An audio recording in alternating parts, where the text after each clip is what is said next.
Hello friends, Assalamu alaikum. I'm Muhammad Ashraf and you're watching Ashraf Kakar channel.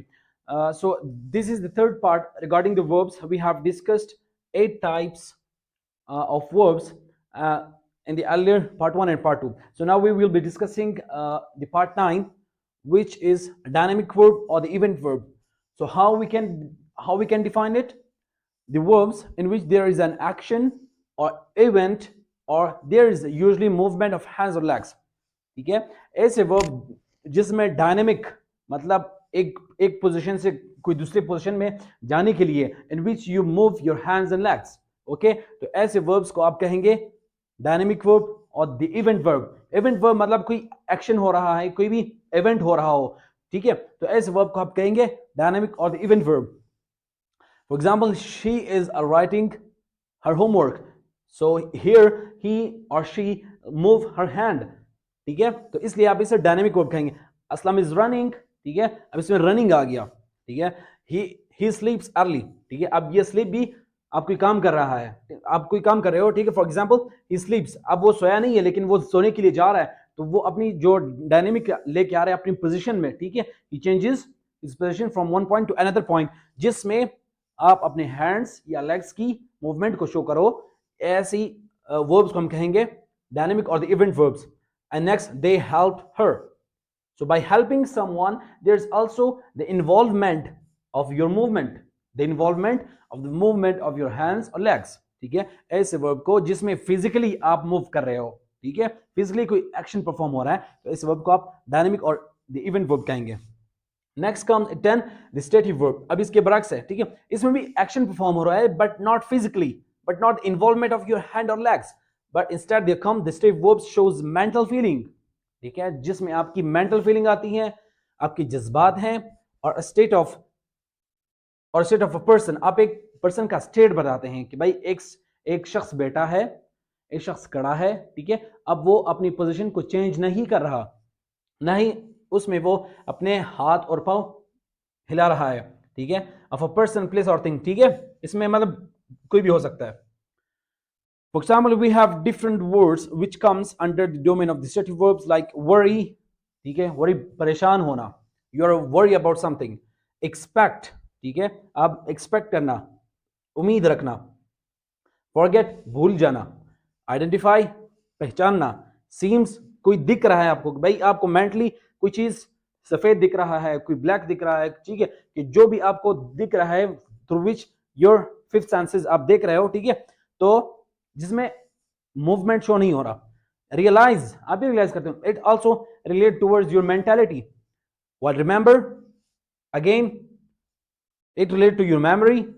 Like और dislike, it comes under your emotions. ठीक है, अब दो बातें note फरमाएं इधर देखें. पहला जो है stative verbs are not usually used in continuous tenses. Instead they are used in the present और past simple tenses to express a continuous state. ठीक है, अब जो स्टेटिव वर्ब्स है इनका काम है कि भाई एक कंटिन्यूअस स्टेट में कोई भी एक्शन को शो करना. ठीक है, they are not used in continuous tenses other in past, future और in present. Instead they will be using और they will be used in the simple tenses other their present, past और future.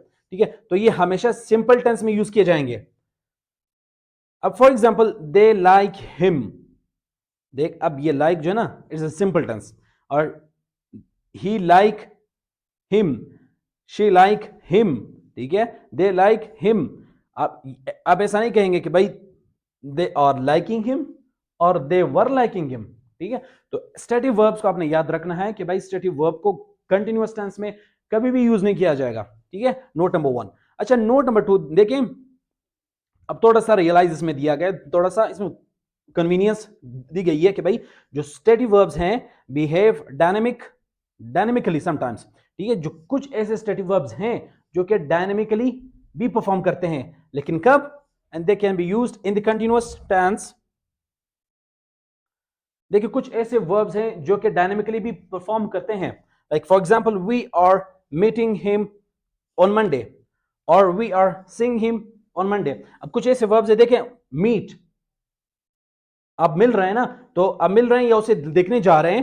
ठीक है, तो इसमें आप जो meeting है you can use for see और meet, they can behave as a stative और as a dynamic. Next example we have over here, that what are your feelings about the meeting. ठीक है, अब जो feeling को मैंने दो तरह से यूज किया है. In first sentence we have used what are your feelings about the meeting, and the next you can see that what do you feel. ठीक है, he does not feel anything. देखिए अब ये feel है, feel को आप अगर as a noun के तौर पर यूज करेंगे, एज अ नाउन, फिर इसका मीनिंग है कि भाई आपके व्यूज क्या हैं. What are your views about the meeting, or what are your feelings about the meeting, what are your remarks, कि जिसमें आप अपने रिमार्क्स देते हैं, अपने व्यूज देते हैं एज आउटपुट. तो उस शर्त में आप कैसे यूज करेंगे, एज अ फीलिंग. इसको आप कंटिन्यूस में यूज कर सकते हैं, लेकिन इसी वर्ड को, फील को, when you use this feel as a verb, ठीक है, जिसमें आप अपने सेंस का यूज करते हैं. व्हाट डू यू फील, आप क्या महसूस कर रहे हैं. अब यहां पर क्या कि भाई आपके ख्यालात क्या हैं, आप क्या इजहार करना चाहते हैं, आप इसमें अपना आउटपुट दें. तो एज अ नाउन आपने यूज किया, लेकिन इसी वर्ड को आप एज अ वर्ब यूज करेंगे, तो then you will not use this word in continuous tense. You will just use he does not feel anything. Our next part of the verb, that is the stative and dynamic. In the previous one we discussed stative separately and dynamic separate, but here both, there are some words which can be used as static as well as dynamic. So there are four words we have written over here, that sit, stand, wear and lie. So these are the words which can be used in a static way as well as in a dynamic. Okay, इनको हम दो तरीकों से इस्तेमाल कर सकते हैं. देखें, डायनेमिक हम तब कहेंगे जब वहां पर हैंड्स का इन्वॉल्वमेंट हो, हैंड्स और आपके फीट का इन्वॉल्वमेंट वहां पर शो हो रहा हो. ठीक है, अब ये आपके लेग्स का फॉर सपोज. और स्टेट का तब आएगा जब आप या कोई भी वर्ड जो कि अपने फिजिकली मोशन शो नहीं कर रहा होता, लेकिन अपनी मेंटल या उसकी स्टेट आपको बता रहा होता है कि भाई कुछ ऐसे वर्ड्स हैं जो उस हालत में पड़े हैं, ठीक है, लेकिन वो अपनी पोजीशन शो ऑफ नहीं कर रहे होते हैं. Like for suppose we use the word sitting in the dynamic way, father is sitting under the tree. So here father is basically doing the action of sitting. So now father has not seated under the tree, but he is under the process. Now he is sitting under the tree. So he is changing. He is basically now changing his position from standing towards the sitting, which is under the tree. ठीक है, अब वो अभी तक बैठा नहीं है, तो अभी वो बैठने लगा है, अभी वो बैठ रहा है, तो इसलिए आप इसको एज ए डायनेमिक भी यूज कर सकते हैं. अब इसी सेंटेंस को आप एज अ स्टैटिक भी ले सकते हैं. For suppose father is sitting on the tree, मैं पूछता हूं कि व्हाट द फादर डज. ठीक है, अब वो क्या कह रहे, अब वो क्या कर रहे हैं. ठीक है, तो आप कहेंगे कि भाई अब वो दरख्त के नीचे बैठा है, father is sitting under the tree. अब यहां पर आप इसको ऐसा ले सकें कि भाई वो बैठ रहा है इन अ कंटिन्यूअस वे, लेकिन आप इसको अगर स्टेट की हालत में आप बताना चाह रहे हैं वो क्या कर रहे हैं, वो बैठा है, यहां पर बैठ रहा है, now he is under the action, और वो वहां पर बैठ चुका है, now he is in a state of sitting under the tree. In next sentence, she is wearing her outfit. Outfit वो होता है जो मुख्तलिफ टीम्स या कोई ऐसे गेम के लिए जो पहना जाता है, कोई पर्टिकुलर ड्रेस, उसको आउटफिट कहा जाता है. ठीक है, एक आउटफिट होता है जो गैंग, मुख्तलिफ जो गैंग होती है ऑफ द टेररिस्ट ग्रुप, उनको भी आउटफिट कहा जाता है. ठीक है, और एक आउटफिट होता है कि भाई कोई ग्रुप हो, ठीक है, द क्रिकेट टीम, इधर फुटबॉल टीम, मतलब कोई भी टीम हो, कोई भी डांस का जो क्वायर होता है, ठीक है, एक मखसूस लोगों का एक मजमुआ जिसमें लोग कोई पार्टिकुलर ड्रेस पहनते हैं, उसको आउटफिट कहा जाता है. So she is wearing her outfit, वो अपना हर आउटफिट पहन रही है. So now she is doing the action, and in this state when we use as a static verb, so then she is wearing her outfit. अब कोई पूछे कि भाई उसने कौन सा ड्रेस पहना है, तो आप उसको बता सकते हैं कि भाई उसने अपना सफेद आउटफिट पहना है, जो कि तो वो उसकी स्टेट बता रहा है इन अ स्टैटिक वे, हालत बता रहा है. So then we have the predicating verb. It can be called as copular or copulas, as well as the linking verbs. अब कुछ ऐसे verbs हैं जो कि लिंक करती हैं. देखिए, the verb which are usually followed by a noun or an adjective as a complement. ठीक है, बाज ऐसे verbs हैं जिसके साथ noun या एडजेक्टिव का इस्तेमाल होना लाजमी है और वो फंक्शन करते हैं एज अ कॉम्प्लीमेंट, ठीक है। सेंटेंस को कंप्लीट करने के लिए उसके साथ हम या तो नाउन यूज करेंगे या तो एडजेक्टिव का इस्तेमाल होगा। फॉर सपोज, अच्छा कुछ ऐसे फॉर्म्स है जैसे बी फॉर्म्स हैं। बी का जो फैमिली है, present family is are am, it's past family was were and been itself. देखिए, seem, become, remain, smell, get, feel and look, these are the verbs which can be called as the linking verbs. Like for suppose she seems worried, ठीक है। अब ये seems इसके साथ adjective लगा है, the patient became unconscious, ठीक है। अब ऐसे verbs है जिसके साथ या तो noun लगाना या तो adjective लगाना लाजमी होता है, इसलिए हम इसे कह रहे हैं linking verbs है। मतलब ऐसे वर्ब जो कि अगर जब तक हम उसे लिंक नहीं करते किसी नाउन या एडजेक्टिव के साथ, तब तक वो अपना मीनिंग सही तरह से कन्वे नहीं कर पाता, ठीक है। The teacher remained absent, it smells pungent, ठीक है, बंजेंट बदबूदार जो होता है। She will get bored, we feel comfortable in the mosque, ठीक है, हम मस्जिद में आराम और सुकून महसूस करते हैं। देन ही लुक्स टायर्ड, तो अब जो third form of the verb like comfortable is a noun, then tired, pungent, bored, remained, so these are the words which are adjective somewhere or noun, so they link themselves with the verb, it becomes the linking verb. Then 13 we have the phrasal or prepositional verbs. These are the verbs which are usually combined with a preposition as an or the adverbial particles. अब कुछ ऐसे verbs होते हैं जो कि adverbial particles या preposition के साथ मिलकर अपना मीनिंग देते हैं। Like for example, turn off the TV, ठीक है, या टर्न ऑन द टीवी, ठीक है। अब इसके साथ अगर आप जो है ना ऑफ लगाएंगे मतलब उसने बंद कर दिया, ठीक है, टर्न ऑफ या टर्न ऑन। अब इसी तरह स्विच ऑन द फैन या switch off the fan.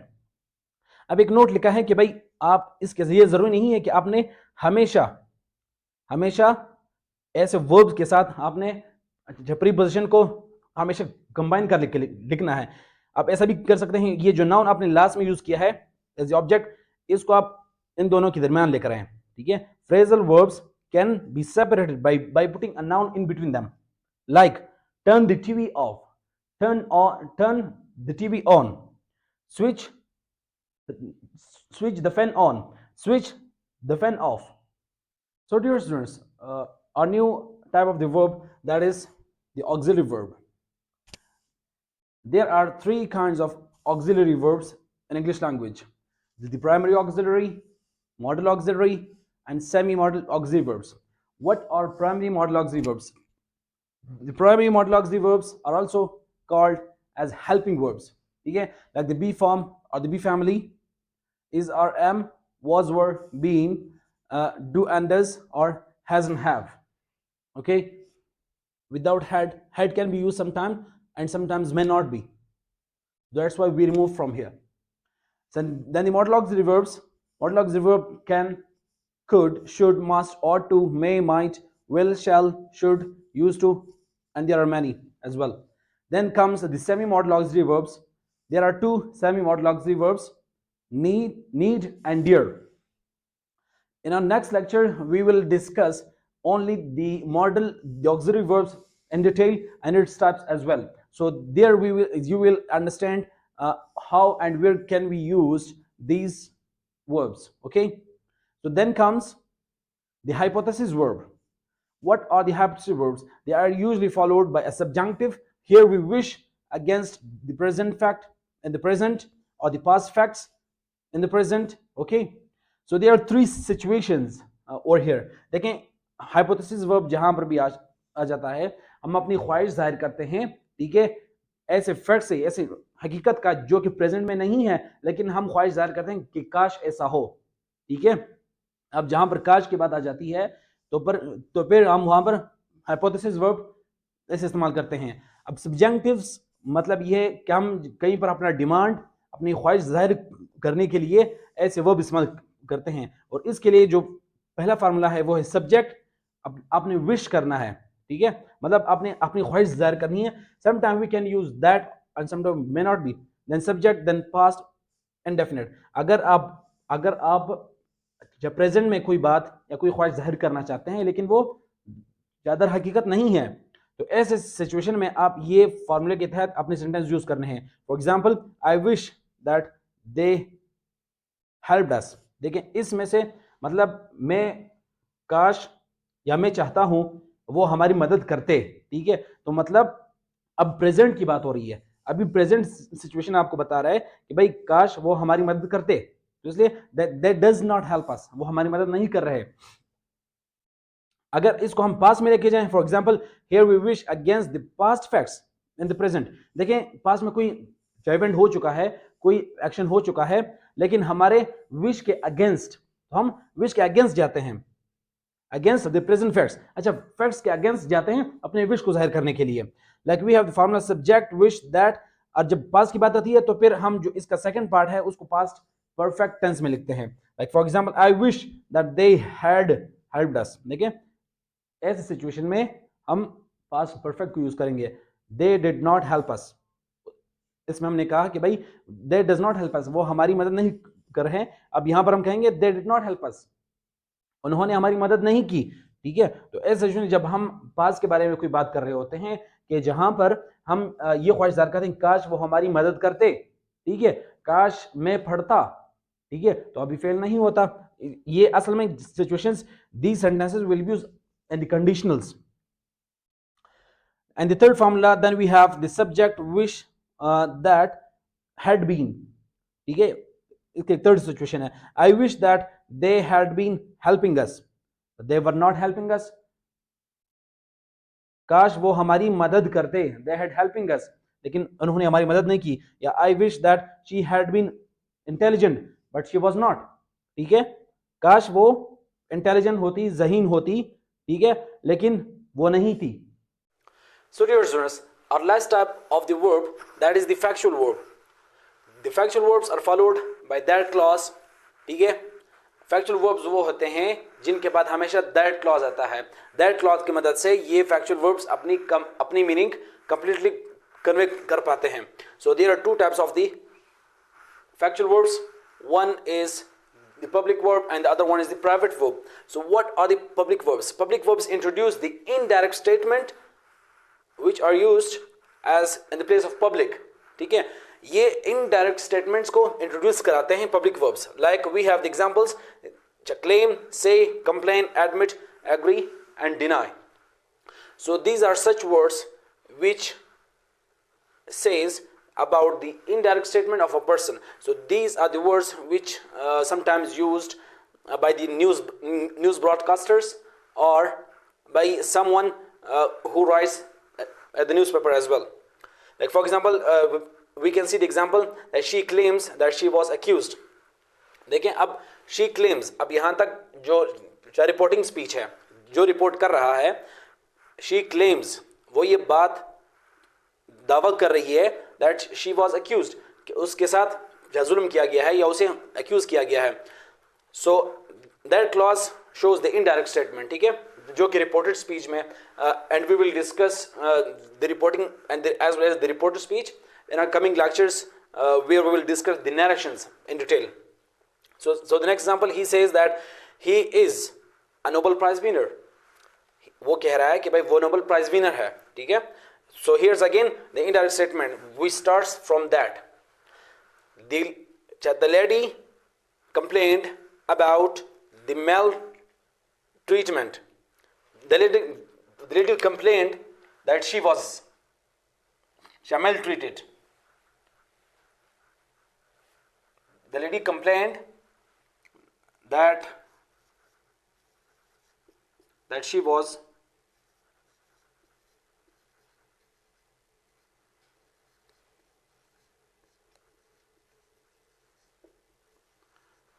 maltreated by the police, ठीक है।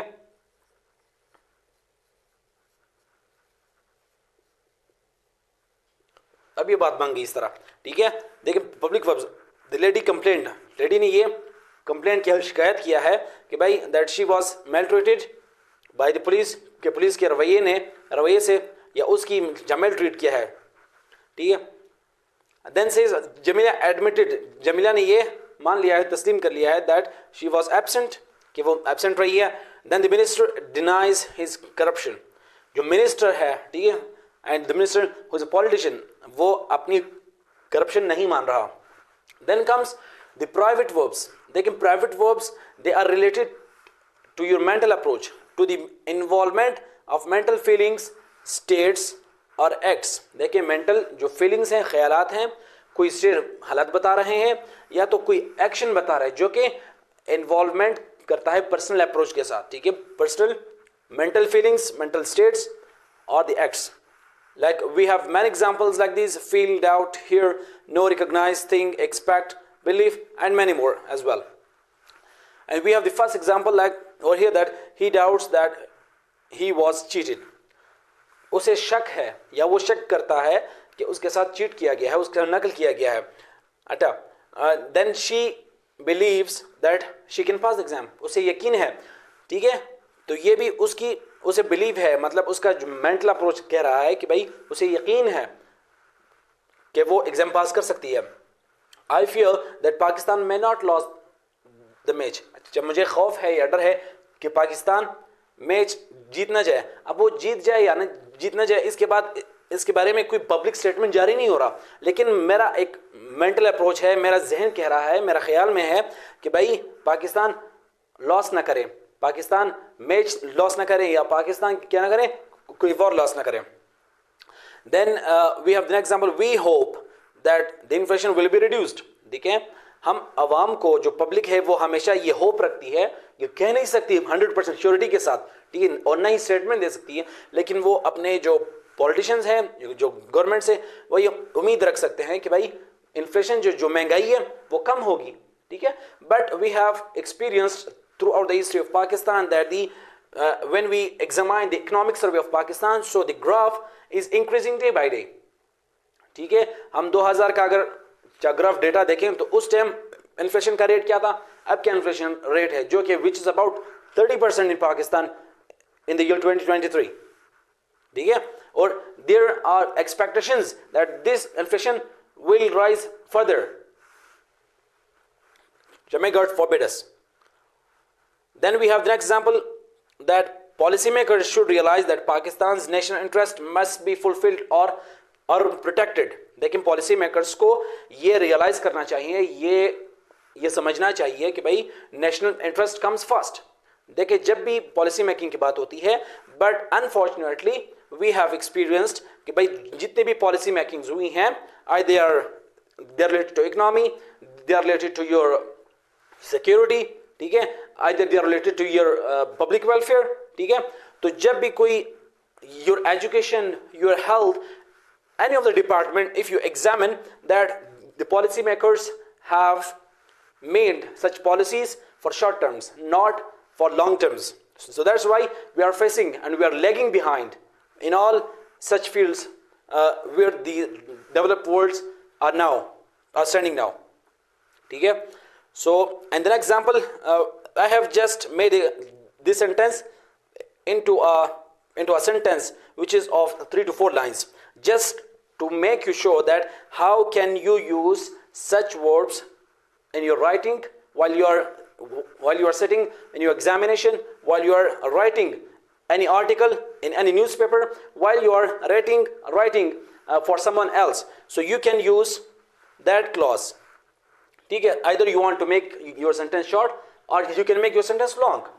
Like for example, people have decided, I have just taken the last 3 to 4 sentences about the economic, about the current situation of Pakistan, so that you can use these examples in your current papers as well.